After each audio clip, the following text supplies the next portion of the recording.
All right. Hello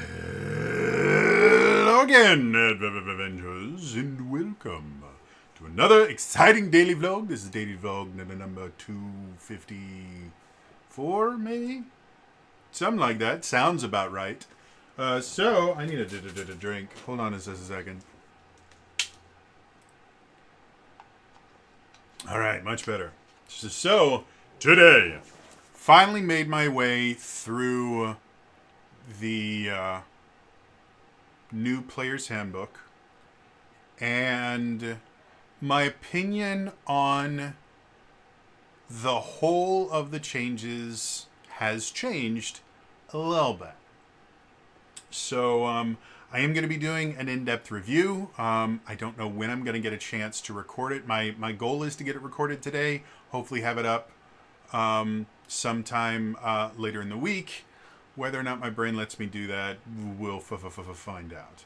But I wanted to give, for people that don't want to sit through the entire in-depth review, I wanted to give some comments on the overall kind of feel for this and what I think it means for the future of D&D 5th edition.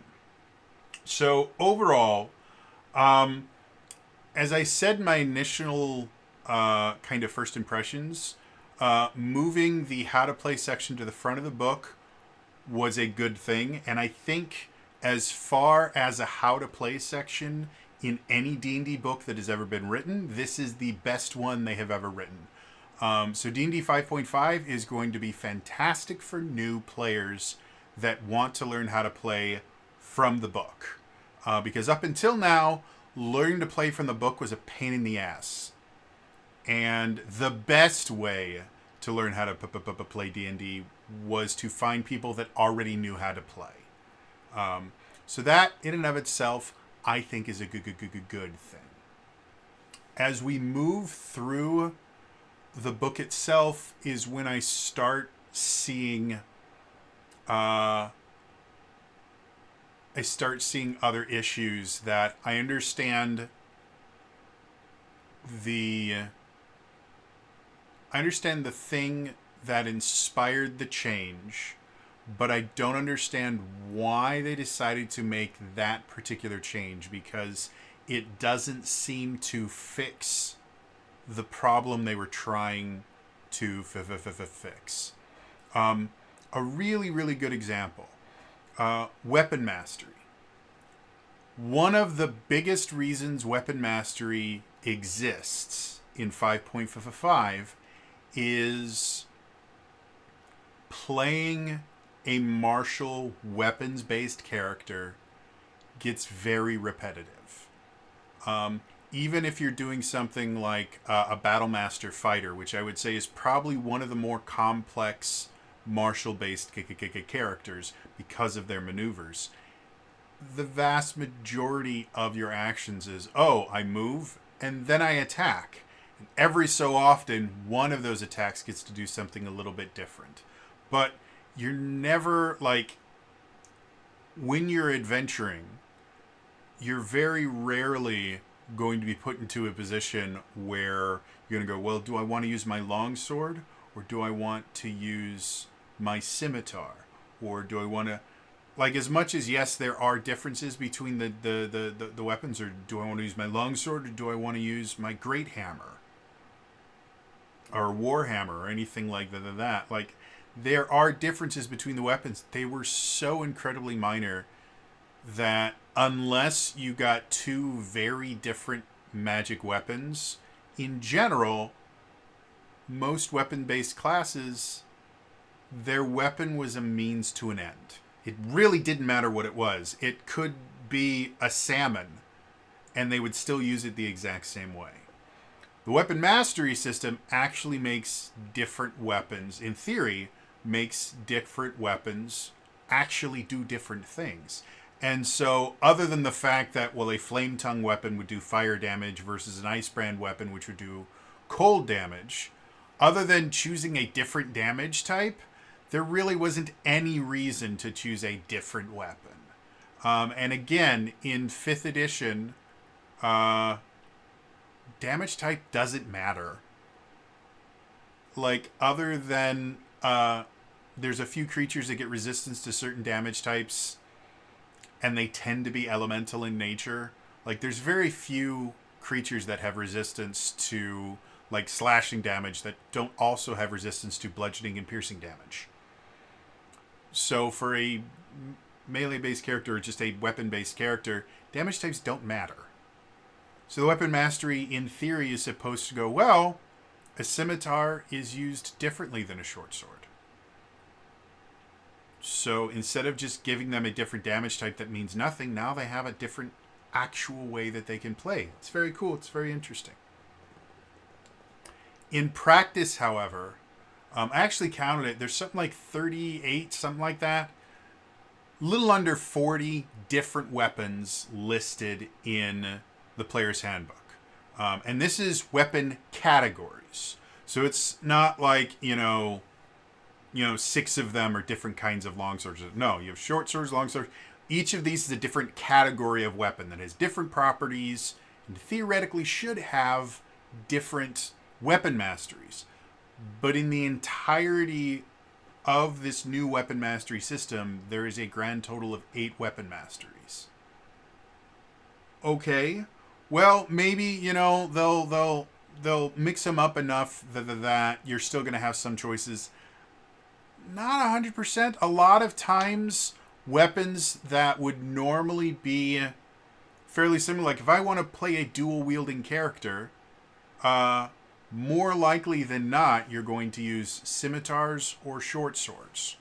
Okay, that makes perfect sense. And before I talk out of my ass about this, I'm going to look it up just to be on the safe side. Short sword... Scimitar, short sword. So yeah, they do... Scimitar does slashing, short sword does piercing. Scimitars have the nick property. Short swords have the vex property. So yeah, maybe if I want to do different things, then I'll use different weapons. Then I'll work perfectly fine. Except for the fact that the nick property allows you to effectively gain an additional action. What do you mean by that? Well, the nick property basically lets you, when you're dual wielding, you can make your additional attack with your offhand weapon as part of the attack action and leaves your bonus action open for anything else you want to do. And that is one thing I've noticed about 5.5. There is a lot more bonus actions that exist. There are feats that give you bonus actions now. A lot of classes have something built into them that will give you a bonus action in some way, shape, or form. So the fact that you now just get a free bonus action is really, really useful. Vex, if you hit the enemy and do damage, you get advantage on your next attack roll against them.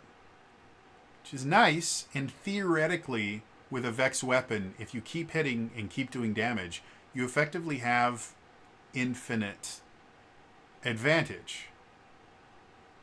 It's nice. Means you're more likely to crit, means you're more likely to hit, but it's not really affecting the action economy any way, shape, or form anywhere near as much as Nick. And that's one of the issues with the weapon mastery system. First of all, there's only 8 of them. Second of all, some of them are really, really useful and will actually change how you play your character. Some of them really don't change anything at all. Like the Graze Mastery.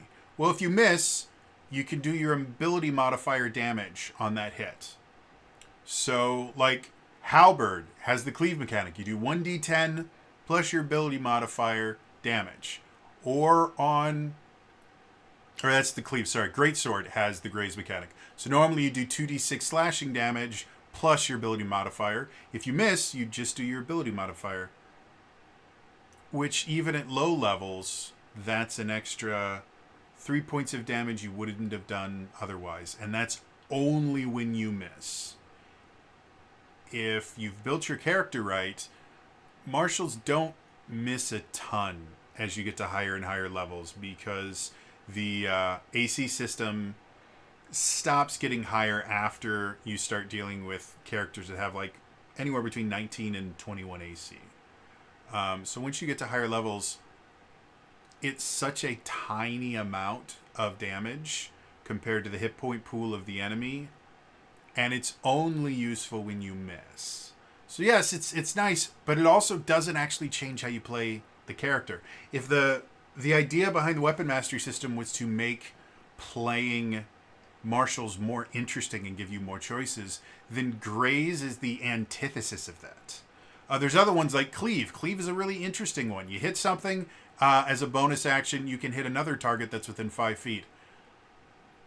But that's just not something that happens a ton, because being close together causes issues. So a lot of times, unless you're getting swarmed by enemies, your cleave is not going to be massively useful, because enemies don't like to group up, because then wizards cast fireball on them. So again, it doesn't really change. It's the same thing as like opportunity attacks. Opportunity attacks can be very, very useful, but unless you have a particular feat that gives you the ability to get a lot of opportunity attacks, like the Sentinel feat maybe, you're not getting opportunity attacks. You just aren't. Enemies aren't running up to someone and then running away knowing that they're going to get a free hit on them. You have to actually set them up, and it takes a lot of work. So as much as, having something that, activates on an opportunity attack or something like that is kind of cool, you're just not getting them. So, and that kind of sums up a lot of my opinions for the book itself, is I can see the inspiration for the changes. And I'm not going to say the problems that they were trying to solve, because a lot of the inspiration for the changes weren't really problems. They were just, we could do this differently, so why don't we? Which again is not a bad thing. But when they create the solutions, they don't seem to have the effect. Like, martials are kind of boring to play, and they're definitely underpowered compared to casters. Well, the underpowered thing hasn't been fixed. In general, I think almost every single martial class is less powerful than they were previously. Most of the abilities that could be used to bring them up to the level of a caster were nerfed pretty hard. Things like Paladin Smite.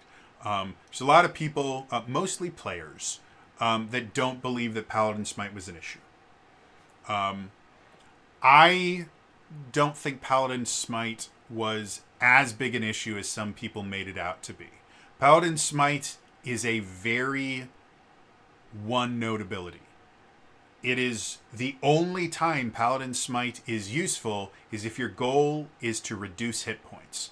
And so for a lot of GMs that don't understand how to create instant, interesting combat encounters, they really didn't have the ability to deal with Paladin Smite, because it only did one thing. It did damage. And it did damage very, very well.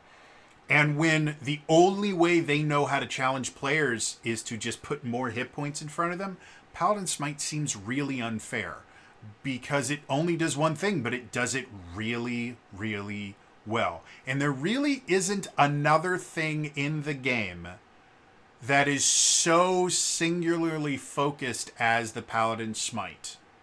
It just, everything else has other uses you could use it for. Paladin Smite doesn't. It is just to kill bad guys. That is the only purpose for it. And then again, if the entirety of your combat design is putting more powerful and more difficult things that the party has to kill, then Paladin Smite seems like a really, really big problem. So how do we solve that? Well, we make it so that you can only use it once per turn. That gets rid of some of the burst damage aspects of it and makes it feel more fair to people that they see the focus of combat is who can whittle down the hit points of the other team the fastest. Okay, so we're literally just stopping them from using it as much. And that can be a very simple way to balance something. Something is too powerful, simple way to balance it is make it limited in some way. Paladin Smites were already limited because you had to burn spell slots, but there were so few things for Paladins to use their spell slots for. The vast majority of Paladins use them exclusively for Paladin Smiting, or Divine Smiting. And so because of that, it, yes, technically was a limited resource, but it was a limited resource that was so numerous that the limitation really didn't exist. Once you got to a high enough level, generally mid-tier 2, especially once you got to tier 3, and you would have spell slots all the way up to, I think, level 4 that you could use on these smites, you really weren't limited. Like, there was very few times that a paladin was going, damn, I wish I could smite, but I don't have any smites left. It just wasn't happening. So they found a different way to limit it. That's a perfectly acceptable way to limit things. However, there's another way you could have limited the effectiveness of the Paladin Smite, and that is create spells for the Paladin that actually gives them a reason to use their spell slots for something other than damage. Again, Divine Smite has only one use. You cannot use it outside of combat because the entire purpose of it is it does more damage. That's all. All you really need to do to balance Paladin Smite is give them other options. Again, good game design gives you choices. Bad game design gives you right answers. And for most Paladins, Divine Smite was always the right answer. They decided against that. But in addition to going, well, we're only going to allow you to use it once, we're also going to impose an additional cost to it. So not only are we making it more limited, so you can't use it as often, we are also increasing the cost. This is another really common method of balancing something, is just, well, increase the cost. This is like economics 101. If you've ever heard of supply-demand curve. Supply-demand curve is exactly that. The higher the supply-demand curve measures the cost of an item based on how much the item is available and how much people want that item. And so by controlling any one of those three variables, you will change how the market works. So increase the supply without the demand increasing, and it will force the cost to go down. If you increase the decrease the cost without increasing the demand, your supply will go down because more people are buying it. And all, like, it's really, really simple economics. And I might be misstating things right now because my brain's not working the way it's supposed to. Because of other stuff that's happening right now that I'll be talking to my therapist about later today.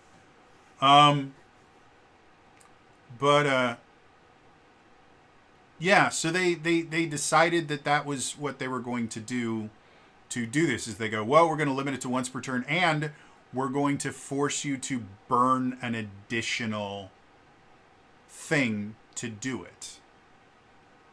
And that is where things start going wrong. Because again, I've mentioned this many, many times before, action economy is the number one balancing aspect of any combat design that you're going to be dealing with. The action economy, because it's so difficult in 5th edition to get any additional actions or anything like that, compared to other games where there are ways to let you kind of do multiple things through different abilities and other stuff like that. There's just really not that many things that let you do additional actions during a turn. You basically have extra attack and action surge, and that's really it. Everything else is move, action, bonus action, reaction. That's it, and it doesn't change.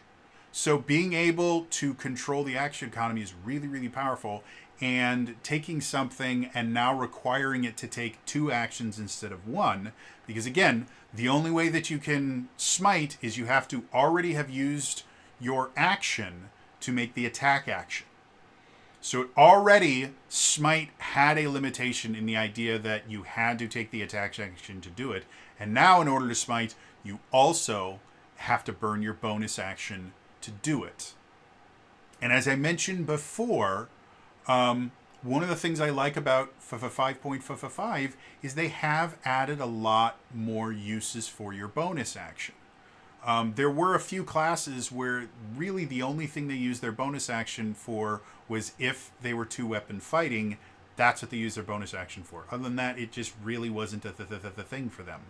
And now, generally, at least one subclass, and I think the majority of the classes now, have something built into them somewhere that will allow you to use a bonus action. And if not, there's actually quite a few different feats now that just give you interesting ways to use your bonus action.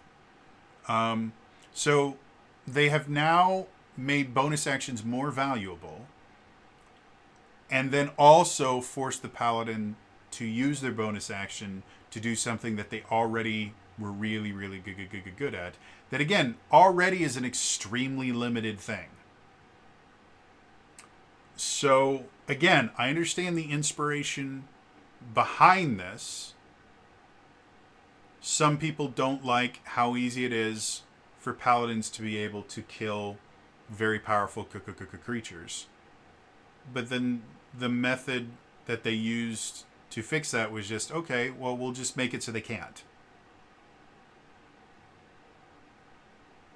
And you see that kind of over and over and over again. I mentioned before the dual wielder feat has been completely destroyed. And I don't understand why. Like, 2-weapon fighting in D&D 5th edition is already a somewhat suboptimal playstyle. Like, there's in normal 5.0, there was Great Weapon Master. The thing that turned you into a broken weapon-based character was either Great Weapon Master or Sharpshooter. And those feats just turned you into a damage powerhouse. Neither of those 2 feats worked with any sort of dual wielding. And so, other than the Tasha damage type feats, which those in and of themselves still had things built into them where they were just once per turn, so they didn't really gain any benefit from dual wielding. Like, everything about 5th edition, as much as they made 2-weapon fighting significantly easier to do, they did everything they could to discourage you from using it. The fact that extra attack doesn't help in any way, shape, or form 2-weapon fighting. The fact that getting anything that kind of procs on hit is remarkably difficult and has a bunch of other things that require you. Things like Hunter's Mark takes your bonus action to put on a target and then your bonus action to move it. Means that it doesn't really work super well with 2-weapon fighting, despite the fact that that's one of the things that Rangers are known for. We'll get to that maybe in the in-depth review. We'll get to Hunter's Mark in a little bit. I don't know if we're going to talk about it here or the in-depth review, but I have opinions. So yeah, like I said, there are a lot of good ideas in 5.5. Like I said, I like the weapon mastery system, and there's a lot of things in it that I find interesting. Like the topple mastery is really, really useful, because knocking a target prone is really, really useful, and there's no limitation to how often you can use it. If you're a fighter and you have 4 attacks, you can topple 4 times. It's very, very nice.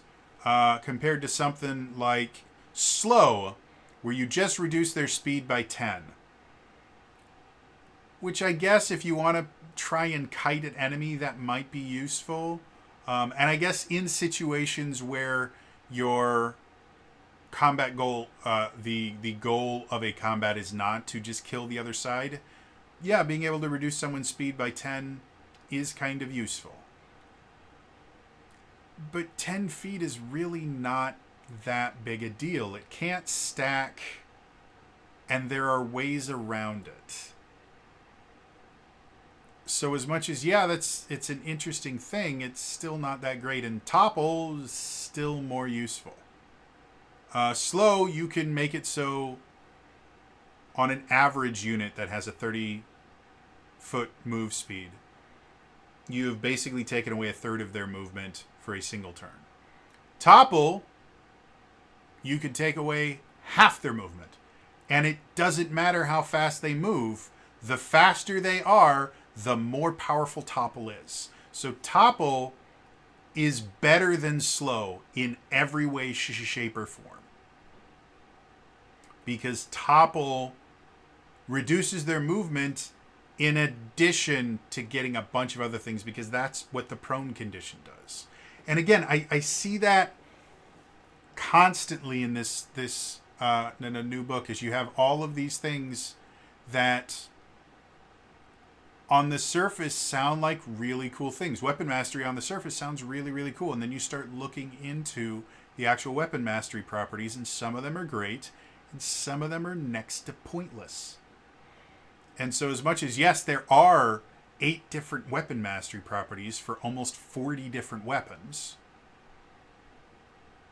but 2 of them are just about useless. Another 2 have situations where they are useful, but those situations probably aren't going to be coming up often. And then the other half, effectively, are interesting and allow you to do some really cool stuff. So as much as, yeah, they gave us 8, only really 4 of them are actually going to change how you play the game. And that's kind of how this whole... it's kind of my opinion of the whole book. There are cool stuff in here. The changes to healing I will be implementing in my game because it's unbelievably simple. It's moronic that it took them 10 years to figure out, if we just double the healing, it actually makes healing useful. Like, that's all they had to do. Double the healing. It is the easiest thing in the world. I am going to be making a change. I'll tell you guys right now. This is a change that I'm making that Wizards of the Coast seems like they just are incapable of making. Rangers don't concentrate on Hunter's Mark. That's it. Hunter's Mark is not a concentration spell for Rangers. I'm putting it into my games. I think that fixes 90% of the problems I have with Rangers in general in 5th edition. Is that something that is essential to the class, especially the 5th edition version, or the 5.5 version of the Ranger. Hunter's Mark is actually a defining feature of the class, meaning it's actually referenced by later abilities and improved by later abilities. And it's referenced in a couple of the subclasses as well. So it's actually a defining feature of the Ranger. I don't know why they are so hung up on it having to have concentration. It's the dumbest thing in the world, especially since there's a lot of other spells that Rangers can use that require concentration that forces them to not be able to use a defining feature of their class. It's the dumbest thing in the world. I don't understand why they're so fixated on Hunter's Mark. Has to be concentration for Rangers. Everyone else, let it be concentration. Vengeance Paladins, I'm fine. Let it be concentration. But Rangers, just give them the damn thing without concentration. This is not hard. It's been a decade.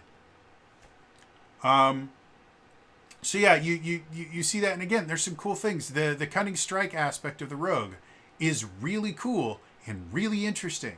And the rogue in and of itself, I think, is more interesting than the 5.0 version of the rogue. It's not that the 5.0 version of the rogue was bad.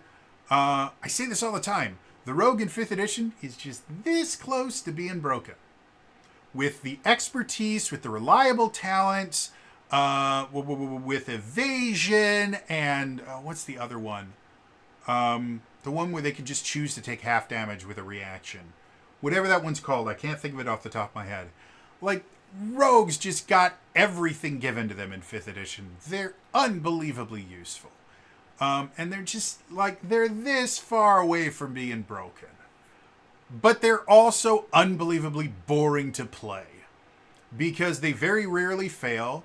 And in general, the only things that they ever do, stealth check, thieves' tools check, sneak attack. All they do, like if you have those 3 things set up as macros or whatever you need, you can play a rogue without touching anything else. They're a remarkably boring class to play from a mechanical standpoint. And Cunning Strike changes all of that. It's great! And the fact that Cunning Strike exists means that subclasses can give you different ways to use it, and lots of really cool, interesting stuff can be done with the rogue now that I just don't think was something that they did before. And I'm not saying that rogues were bad or anything like that. They were just a very simple class to play. So yeah, and there are some really cool stuff that's thrown in there, but for every cool, interesting thing they have, there's also Paladin's smiting ability. That's the other thing. They changed how the smite spells work. Fun fact, nobody used smite spells in D&D 5th edition. The smite spells have existed for a long time. Nobody used them. You want to know why? Because they required your bonus action to use, and they were concentration spells. So anytime you wanted to use a smite spell, you had to drop whatever you were concentrating on in order to use it. And the spells just weren't that useful, especially since Divine Smite generally did better things. They were almost all focused on doing damage and maybe something else, but the fact that you had to burn your bonus action to do it and they required concentration meant that they were next to useless. Because there were a couple really useful concentration spells that Paladins could use. Things like Crusader's Mantle was a really useful concentration spell. But you didn't want to waste your Crusader's Mantle by using a smite spell. So what did they do? All but one smite spell in 5.5 no longer requires concentration. And I think the reason that the one smite spell that does requires concentration is because effectively, as long as it's active, the creature can't benefit from the invisible condition. I don't quite agree that needs to be concentration when there's a bunch of other ones that continue doing stuff. Like one of them, Searing Smite, sets them on fire for a minute. That doesn't require concentration. But for whatever reason, not allowing them to be invisible does. And that's a level 2 one. At level 3, there's another Smite spell that basically does everything that the level 2 Smite spell does, except it doesn't prevent them from going invisible. And that one doesn't require concentration. Now, again, it's a 3rd level versus 2nd level, so maybe that's how they justified it. But they fixed Smite spells to the point where Divine Smite no longer the right answer every single time when you're smiting. All the other Smite spells have situations where they're going to be a better choice than just regular old Divine Smite. That's a fantastic fix. But in order to do that, now you have to waste double the number of resources and double the number of actions to be able to use them. That was the big reason why nobody used them, because they required your bonus action and were concentration. Well, let's get rid of the concentration, but we're still going to keep the bonus action, and now we're going to force you to use your bonus action for any smiting. So yeah, you made Divine Smite significantly less useful, and then made the other smites actually useful. And that's kind of what I see here. You know, this kind of 2 steps forward, 1 step back. There's a lot of cool stuff in here. I haven't read through all the different spells. I did look for a few ones. Things like, oh man, True Strike? First of all, I saw someone talk about this because someone went, well, they fixed True Strike. Someone went, no, they didn't. They replaced True Strike with a completely different spell. It's not True Strike at all. It just has the same name. Yep, because the old True Strike spell was just a pile of festering feces. There was never a reason why it was ever useful. The new True Strike, if you don't know what it is, this is what the new True Strike does. It has material component. I think it has verbal, somatic, and material components. The material component is a weapon with which you are proficient. Why? Because True Strike now lets you use the magic action to make an attack with that weapon, but you use your spellcasting modifier for attack and damage rolls. Or you use your spellcasting attribute for attack and damage rolls. It allows any spellcaster to make melee attacks with a weapon that they are proficient with using their spellcasting ability. That's awesome. And because it's a cantrip, it levels up. So you do additional damage. You can also choose to do radiant damage instead of whatever damage it normally does. It's a fantastic, useful cantrip. It basically kind of replaces the Blade Singer's spells, Green Flame Blade, Booming Blade. Like the real purpose of using those was effectively to allow spellcasters to make melee attacks without having to make melee attacks. And even then, I think they still required you to make the melee attacks with the normal thing. Like I think Green Flame Blade still said make a melee attack, then add some extra stuff. This allows spellcasters to be able to use their spellcasting ability modifier to make melee attacks. It's great. And actually do decent damage with it too. It's great. Everything about it is great. I love it. I think it's super, super cool. It gives people a way to play characters that they couldn't before. You want to play a sword-using spellcaster? You now can. I think, if I remember correctly, it's on most of the spell lists, not all of them. Yeah. So, yeah, overall, there are some things from 5.5 I'm going to be implementing in my campaigns, like immediately, like before I go live on Wednesday, as long as I don't get sick again. Before I go live on Wednesday, I'm going to be talking to my players going, hey guys, these are things that are changing tonight, because the only thing that they do is make things better for you guys. Like there isn't a downside to them. And it's probably going to be, I'm going to implement weapon mastery. And I'm going to use the new cure spells. And then everything else is going to be conversations with me and my players going, do you guys like this version better? Do we want to stick with this version? Stuff like that. But they're 100% going to be things that I added there. Another thing that I kind of liked in here, the new crafting system that they added in, I don't really have a problem with. I think it works. So yeah, there are going to be things from 5.5 that I implement. But I cannot see a world where I would ever want to use the 2015 or the 2024 5.5 version of D&D as a whole. Like there's just so much here that are bad ideas that I'm like, no, we're not going to do that. No, we're not going to do that either. No, we're